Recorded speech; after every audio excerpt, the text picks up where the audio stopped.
kalau dulu teman-teman industri digital itu agak ragu untuk pulang ke Aceh karena kita merasa bahwa untuk dapetin penghasilan 2 digit sampai 3 digit per bulan itu peluangnya masih kecil. Tetapi nggak dengan sekarang. Sekarang peluangnya ternyata udah cukup besar dan kita akan belajar bagaimana caranya mendapatkan peluang itu.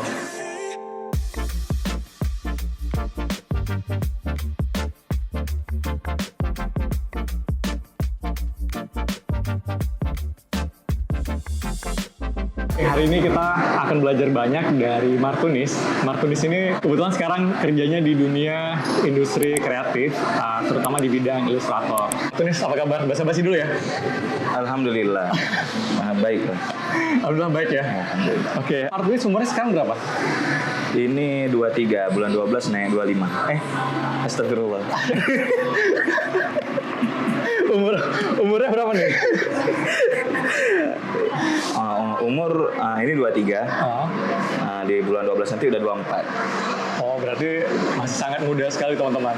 Nah, Martunis ini sekarang ini menggeluti di bidang ilustrator atau kita bisa bilangnya desain ya? Ya. Desain grafik ya? Ya, lebih ke desain grafis. Nah, gimana ceritanya awalnya Tunis masuk ke dunia ilustrator nih?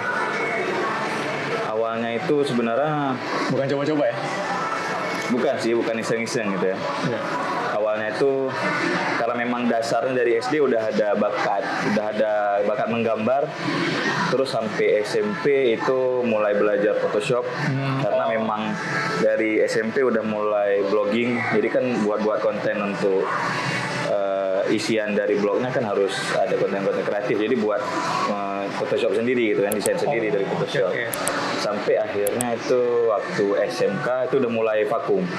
Oh gitu. Mulai vakum karena mungkin masa panasnya anak muda ya. Iya iya. Karena tidak konsisten ya? Iya, tidak konsisten, lagi cari jati diri ya. Oh, oke. Jadi waktu SMK itu lebih banyak nge-game.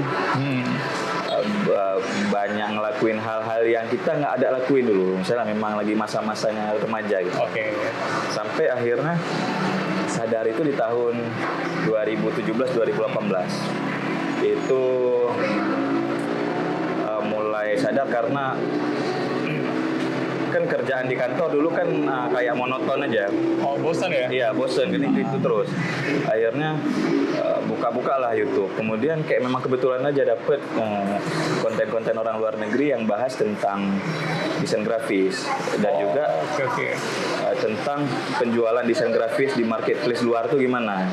Jadi awalnya tuh mikir tuh untuk buat logo, ilustrasi dan segala macam tuh cuma bisa di lokal aja. Oh, itu tahun berapa tuh nih? 2017-2018. Sebelum pandemi ya? Ya. Rupanya pasar desainnya lebih luas lagi, itu yang baru sadar di situ. Oke. Jadi Tunis tadi ngomong bahwa Tunis ngelihat di YouTube ya? Ya, di YouTube. Referensi kayak gitu ya? Di awal dulu kan lihat YouTube itu nggak sengaja sih, langsung muncul aja. Dan kebetulan memang Tunis ada minat di bidang desain tuh. Dan ada satu konten YouTube yang di situ konten YouTube luar negeri. Jadi dia ngejelasin gimana caranya kita bisa jual desain, jual logo atau apapun ke market luar, ke klien luar. Jadi karena ini menarik nih. Jadi kan Tunis lihat aja. Habis itu penasaran. Apakah orang Indonesia ada yang udah mulai sama misalnya penjualan ke luar negeri ini apa belum? Apa marketplace-nya udah ada? Akhirnya coba ulik lagi di Facebook. Ketemulah itu ada beberapa grup komunitas desainer grafis di Indonesia. Yang pertama ada 99 Design. Itu dari Jogja atau dari Jakarta? Itu sebenarnya grup nasional. Cuman gabung ya? Ya mayoritas orang sana. Ada juga satu lagi Microsoft Indonesia. Jadi di situ mereka banyak sharing tentang ilmu desain, habis itu gimana cara jualan produk ke website luar negeri, marketplace gitu. Kemudian ikut 99 Design. Di situ lebih ke kontes sih kalau 99 Design. Kita buat logo, nanti kita ikut beberapa orang banyak itu di dalam. Jadi kalau menang berarti kita dapat dolar gitu misalnya. Sayembara kayak gitu? Ya, lebih ke sayembara. Oke. Awalnya dari situ.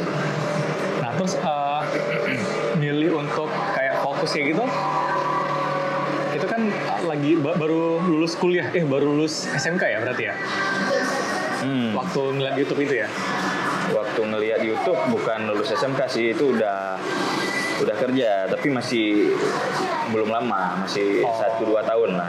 Kerjanya di institusi pemerintahan ya? Iya, di institusi pemerintahan, karena memang agak ngerasa monoton dan bosan dengan kerja yang gitu-gitu aja, jadi mikir gimana caranya hobi yang aku tekunin ini, desain ini bisa lebih bisa menjual. Oke. Jadi akhirnya ketemulah video itu, coba didalamin, akhirnya coba sendiri, mulai dari desain logo, itu coba ditawar ke orang-orang luar negeri. Memang awalnya sulit, karena memang kita yang harus ngejar bola. Iya. Ya awalnya, karena kan kita belum ada nama juga, pengalaman pun baru-baru gitu kan. Oke. Nah ini kan awal rintis itu udah ada nama kreatif atau? Awal rintis lebih ke nama pribadi. Nama pribadi? Ya, lebih ke bawa Tunis. Tunis ada Z-nya ada 3. Itu kayak alay gitu ya? Kayak akun Instagram. Oh iya, kayak akun Instagram ya.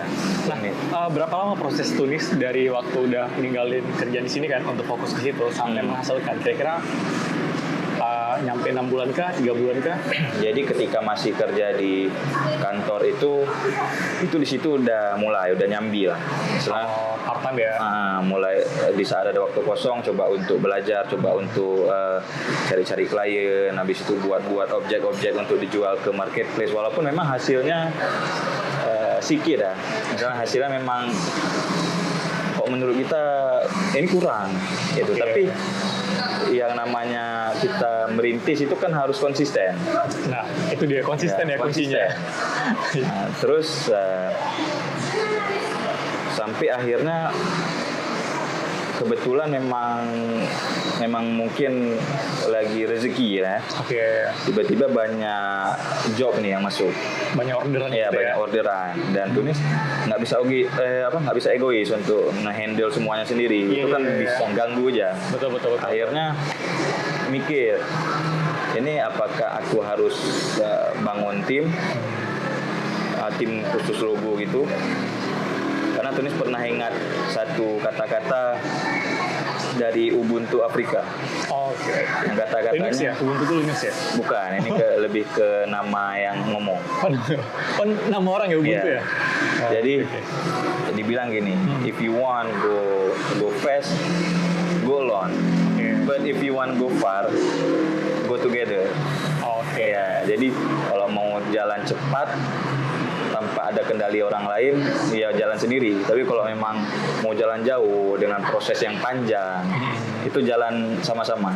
Oke. Akhirnya mutusin untuk nge-hire tim.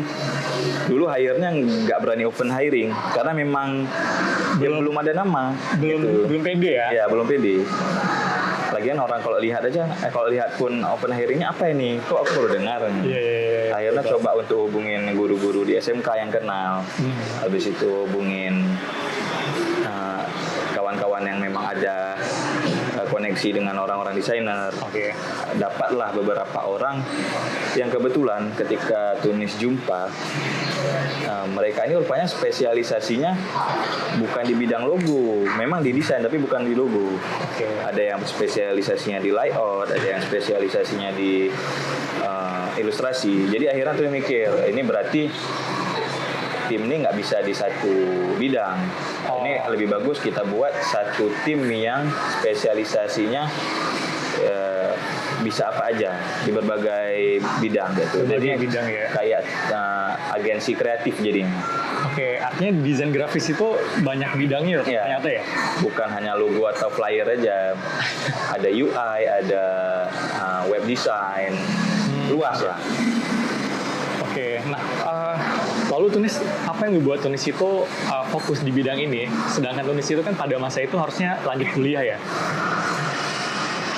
Awalnya memang ada pikiran buat kuliah, terlebih di kafe. Cuman karena memang di Aceh nggak ada jurusan di kafe. Pada saat itu belum ada ya? Ya, pada saat itu belum ada. Jadi akhirnya, tapi coba-coba juga untuk ngetes di universitas luar kayak ITB, UGM, ITS dan jelas nggak lewat. Akhirnya Karena dulu ya, dari SMK ya? ya dari SMK langsung. SMK itu ternyata sulit untuk masuk perguruan tinggi kalau dari SMK, karena kita ada beberapa pelajaran yang kita itu nggak belajar tuh. Iya, kayak biologi itu nggak ada. Iya, betul. Nah, terus kan ada BINUS ya? Ya, akhirnya dulu sempat ikut, waktu SMK sempat ikut ini juga, Asian Skill Competition, dan kebetulan perwakilan juara 1 di Aceh saya gitu.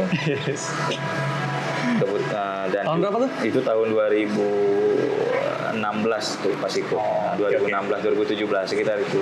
Akhirnya ditawarlah beasiswa 50% dari BINUS, cuman nggak ambil karena memang biayanya lumayan tinggi juga walaupun udah di 50% kan itu. Jadinya kayak mempertimbangkan aja. Mahal juga ternyata. Ya, mahal juga. Udah di diskon mahal juga, apalagi belum diskon.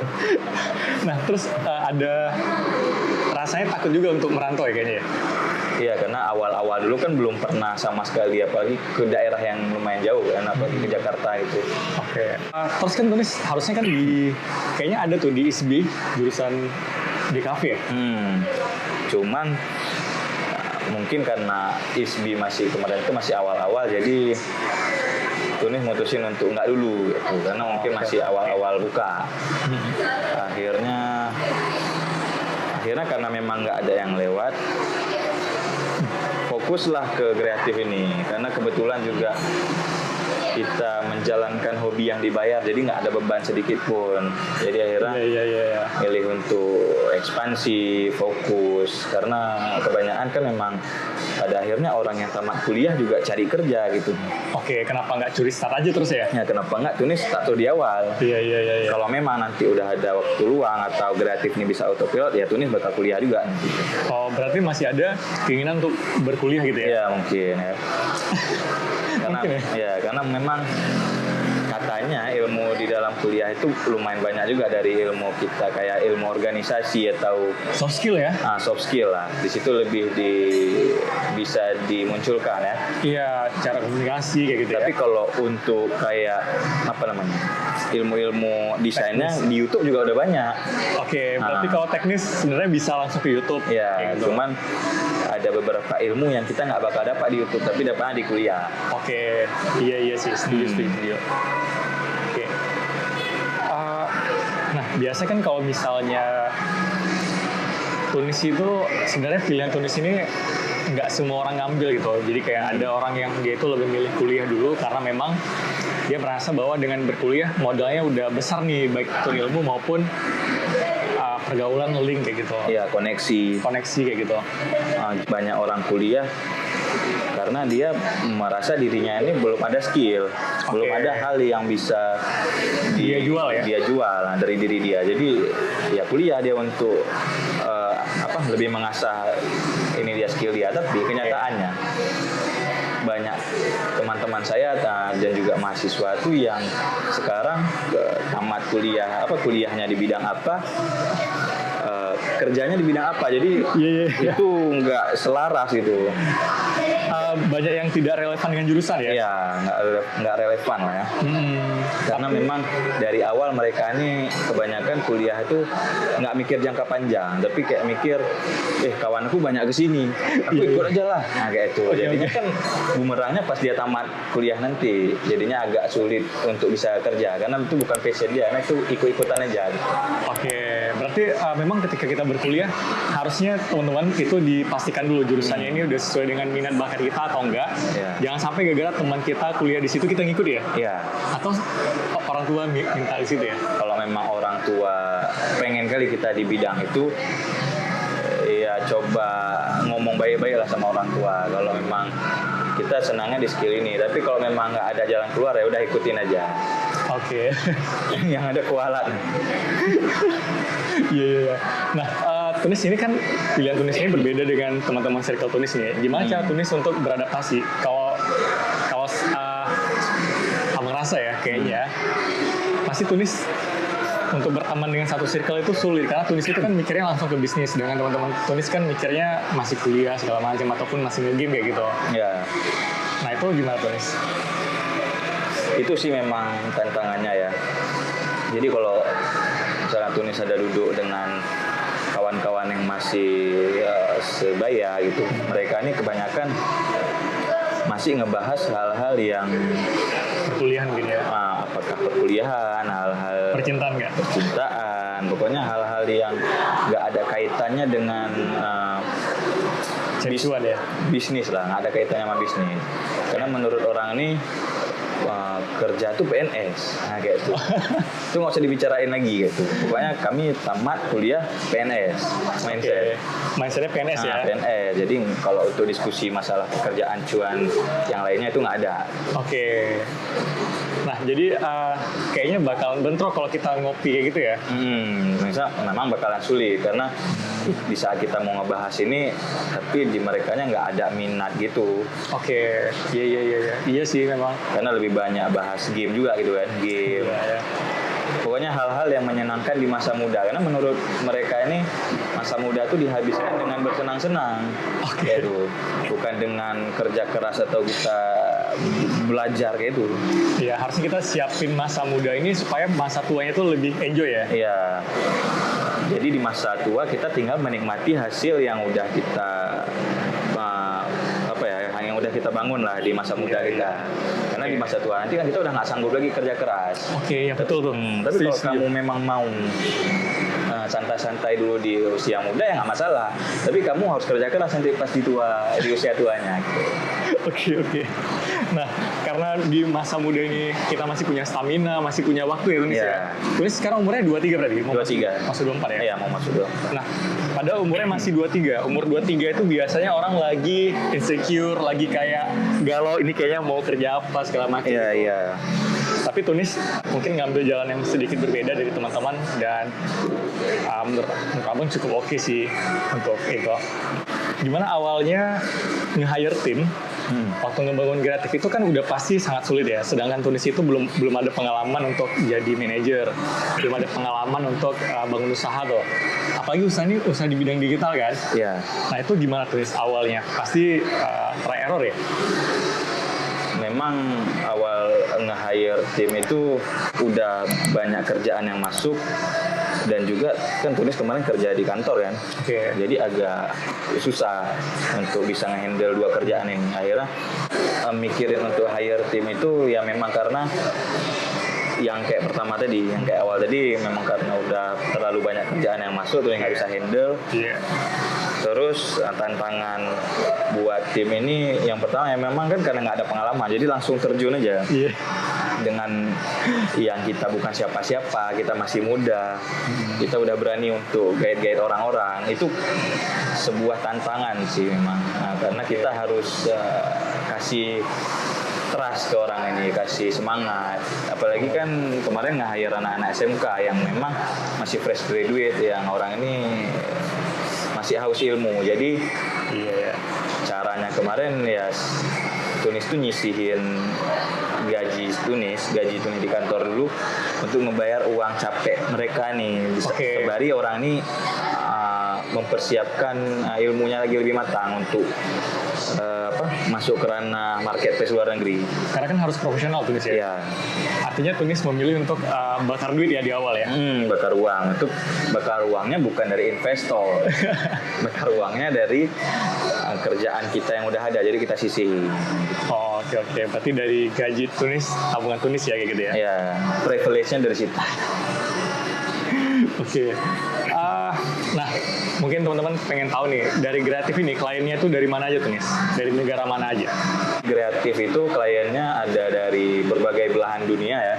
Yang paling banyak itu dari Amerika Serikat karena memang buyers marketplace luar negeri itu pangsa pasarnya paling banyak dari Amerika.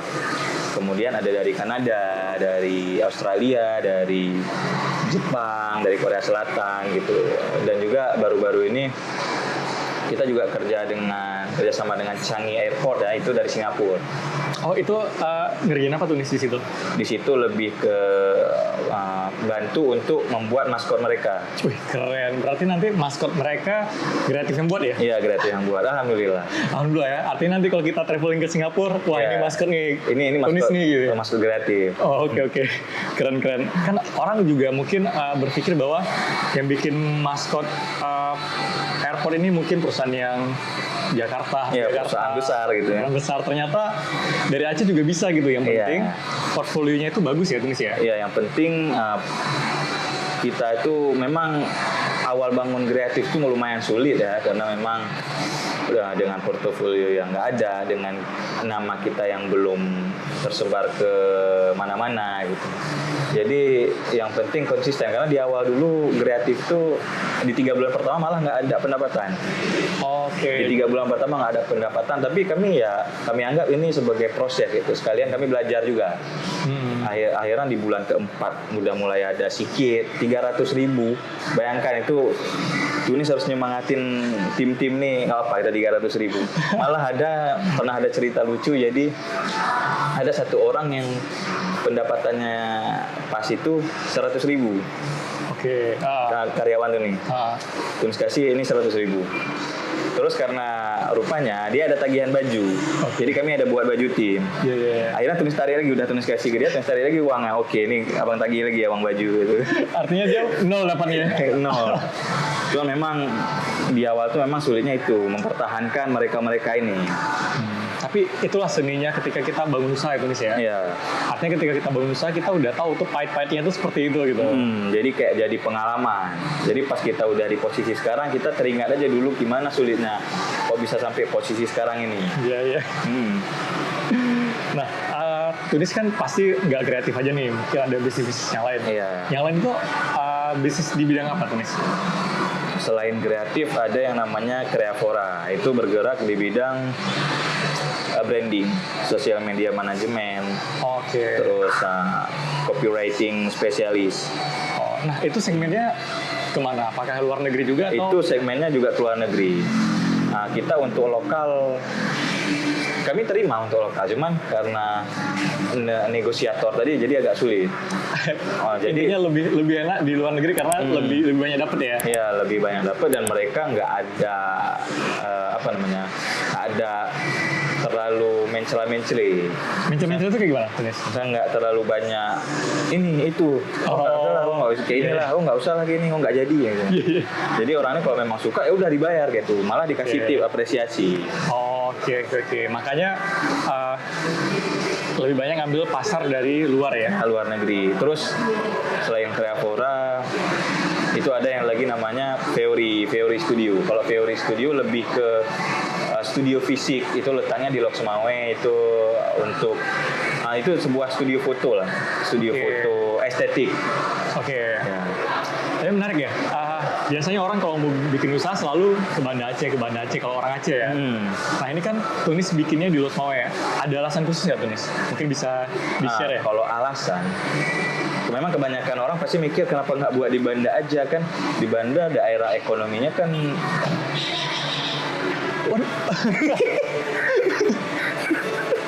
Oke. Maaf ada gangguan. Nah terus Di Banda kan daerah ekonominya itu lebih maju ya? Lebih maju. Kan orang memang banyak nyaranin ke sana, tapi Tunis mikirnya beda. Kenapa kita harus buka di antara orang yang udah buka? Misalnya di Banda ini kan banyak studio foto. Terus saya mikir, kenapa kita buka di kota-kota besar yang juga ada potensi atau peminatnya, demand-nya banyak. Akhirnya terpikirlah di Lok Sumawe, karena kebanyakan dari kawan-kawan di Lok Sumawe juga kalau mau foto studio, mereka kebanyakan ada yang ke Banda juga, karena untuk sampai segitunya effortnya ya. Karena kualitas fotonya di Banda kita lebih bagus, karena kalau di Lok Sumawe itu kualitasnya kayak studio biasa aja. Akhirnya ya udah buat di sana aja gitu, dan ternyata antusiasnya luar biasa masalah awal buka, karena rupanya studio yang dengan kualitas gambar yang bagus, habis itu yang memang mengkhususkan untuk studio konsep estetika itu rupanya nggak ada di Lok Sumawe, dan itu buat orang-orang orang banyak minat untuk foto ke sana. Oke, iya. Itu sebenarnya salah satu strategi bisnis yang bagus ya, karena Ya. ngelihat segmen market dan pasarnya juga ya. Karena demand-nya di sana nggak ada, ya udah kita buat di sana. Kalau di sini memang demand tinggi, tapi supply-nya juga udah banyak. Gitu. Oke, jadi buat teman-teman mungkin bukan karena idealis ya, bukannya kayak harus di Banda Aceh, harus kayak di daerah ini. Mungkin ada juga di daerah Aceh yang lain yang bisa menjadi peluang untuk lebih maju gitu. Nah, Ya. kalau yang di Fiori ya namanya? Fiori itu Tunis, per bulannya omset kotornya bisa sampai berapa ya? Karena kan teman-teman biasanya kayaknya susah nih kalau buka di luar Banda Aceh karena uangnya berputarnya di sini semua gitu. Kalau di sana bisa sampai dapat berapa Tunis? Kalau untuk Fiori Studio itu kisaran ini karena masih Pertama baru buka ya? masih 3 bulanan ya, masih 3 bulan itu bulan pertama kemarin bisa sampai 60-70. Satu bulan ya? Iya, 1 bulan. Wih, berarti sangat lumayan sekali ya? Iya, sangat lumayan. Karena kan kalau misalnya studio foto itu operasionalnya sedikit ya. Karena Timnya berapa orang Tunis di sana? untuk tim kita punya ada sekitar 5 orang. 5 orang dan nggak begitu banyak ya yang diurus ya. Ya, karena ya untuk tim sendiri ada admin, ada 2-3 fotografer. Oke. Terus ada orang untuk apa namanya ya, kayak lebih ke teknikal lah. Dia misalnya yang urus atur lighting, atur apa namanya? Pencahayaan segala dekor ya. Nah, dekorasi gitu. Oke. Nah, Tunis kan ada kreatif, ada Fiori, kan macam-macam nih. Biasanya orang kalau misalnya dia buat satu perusahaan, dia bakalan mau fokus dulu nih di perusahaan itu gitu. Nah, Tunis kan bikin beberapa brand nih. Apa yang ngebuat Tunis itu mutusin bahwa kayaknya harus ada Fiori, harus ada yang brand-brand yang lain gitu. Padahal kan kreatif ini udah cukup oke gitu. Iya. Jadi karena kreatif memang Tunis khususkan untuk fokus di bidang jasa, terlebih jasa ilustrasi.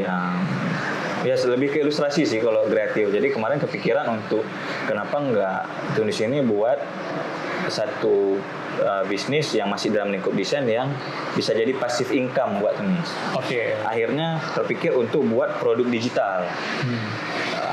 Produk digital yang memang dibutuhkan oleh klien-klien di luar negeri, kayak desain presentasi, desain font, workbook, social media kit.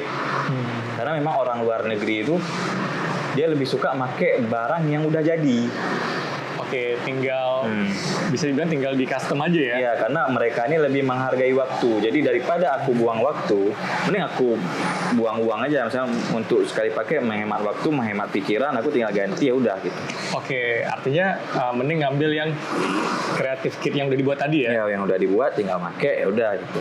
Oh iya. Akhirnya karena memang ini nggak bisa digabungkan sama kreatif, karena kreatif memang udah di awal niche-nya udah jasa. Akhirnya kepikiran lah untuk buat Creavora yang memang pasarnya lebih ke perempuan. Oke. Kalau kreatif ini lebih ke umum. General ya? Nah, lebih general. Kalau Creavora lebih ke perempuan, dan orang yang kerja di Creavora juga mayoritas itu perempuan. Oh gitu. Ya, karena memang taste-nya kita memang dapat langsung dari memang anak femininitasnya dari perempuan. Jadi style-style gaya-gayanya tuh lebih ke cewek-cewekan. Nah, yang menariknya ya, sekarang Tunis kan punya beberapa tim nih, punya beberapa bisa dibilang kayak ada yang di kreatif, ada yang di Fiori dan macam-macam tuh. Kalau di kreatif sendiri Tunis, yang kerja itu kebanyakan lulusan SMK atau udah kuliah atau gimana? Mayoritas 80% itu tamatan SMK. Dan, artinya tidak perlu kuliah Tunis ya? Iya, dan beberapa sembari kuliah masih. Sambilan ya? Sambilan. Sisanya itu memang S1. Iya. Cukup menarik ya. Jadi artinya sebenarnya teman-teman untuk dapatin pekerjaan itu zaman sekarang memang ada beberapa pekerjaan yang udah tergantikan, tapi banyak pekerjaan-pekerjaan baru yang muncul Tunis ya. Yeah. Salah satu yang kayak Tunis ini ya. Karena kan orang masih awam juga dengan desain grafis. Karena menurut orang-orang lokal, orang Indonesia atau orang Aceh ini, ketika kita bilang kerjaanmu apa? Desain grafis. Oh, yang buat logo itu sama spanduk ya. Iya. Kan kita langsung, waduh. Muhasabah diri ya. Jadi orang ini terpikir sebatas situ aja desain grafis. Oke. Dan juga, oh berarti Ki kerja di percetakan ya. Jadi masih sejauh itulah. Makanya kayak perlu ada edukasi ke masyarakat tentang seberapa luasnya dunia desain ini sebenarnya. Iya, karena marketnya tidak hanya di Indonesia, tapi juga di luar negeri gitu ya.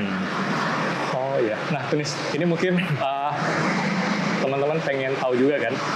Kira-kira nih kalau dari usaha yang sekarang itu, kira-kira Tunis dapat omset kotor itu per bulan di angka berapa ya? Dari yang Creative, Fiori, Crevora, apa?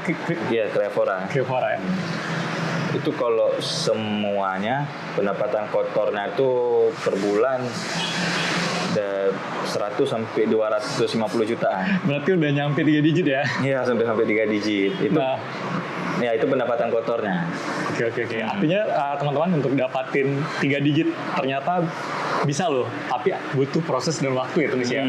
Itu dari dulu 300.000, bayangkan itu kayak kita tuh harus lebih konsisten dengan ya udah 300.000 nggak masalah, kita nikmati terus prosesnya tadi. Tapi akhirnya kita sampai sekarang ya kita udah nggak kerasa aja, nikmati aja tuh terus. Tapi memang di fase kita kayak titik sekarang. Artinya Tunis pertama mulai itu tahun 2017 ya?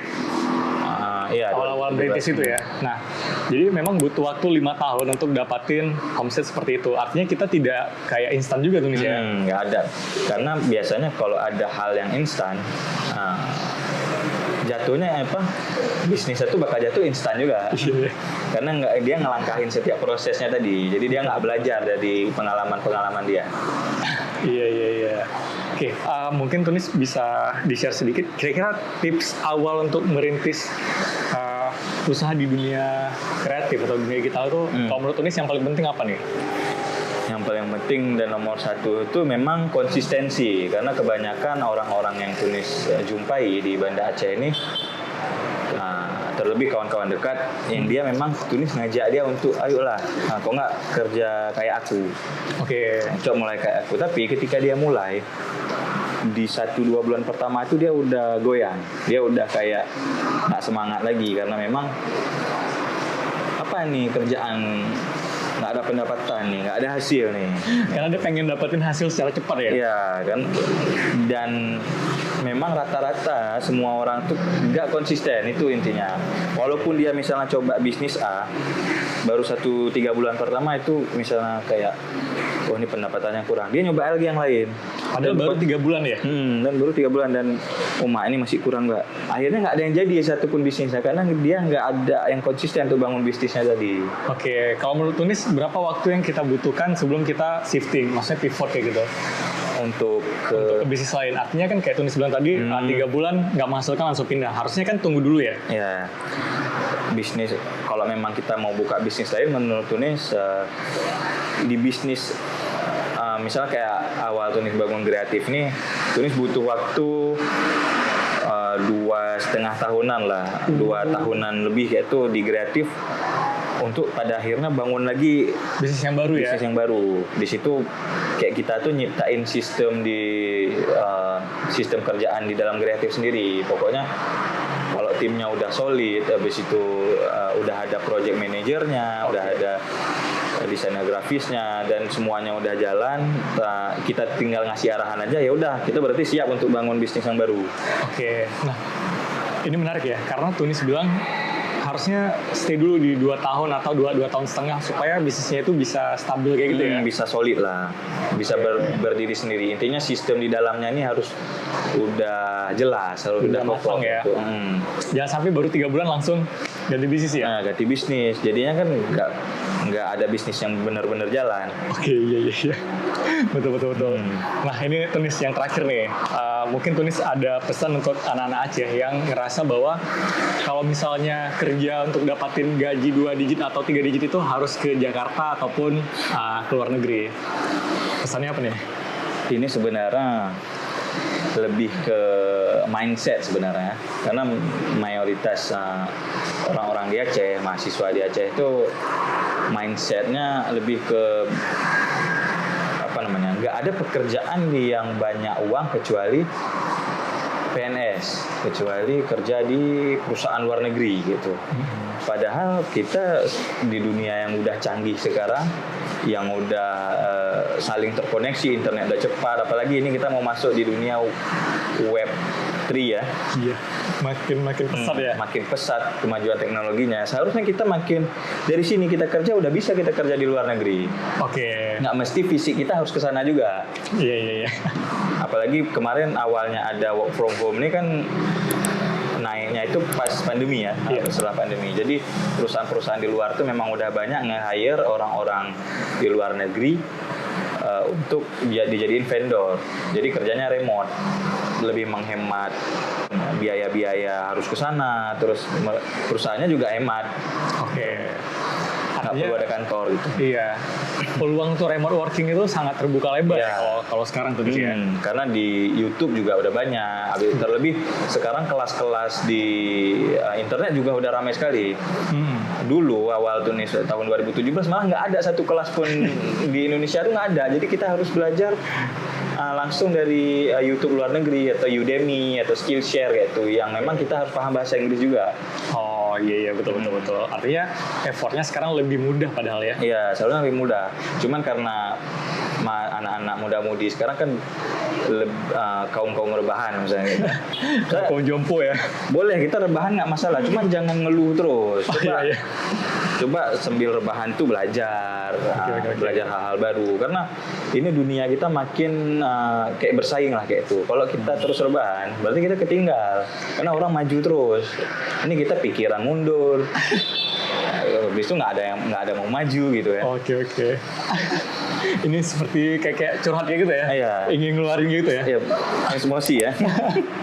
Artinya teman-teman peluangnya sangat besar dan tidak harus untuk bekerja dari luar.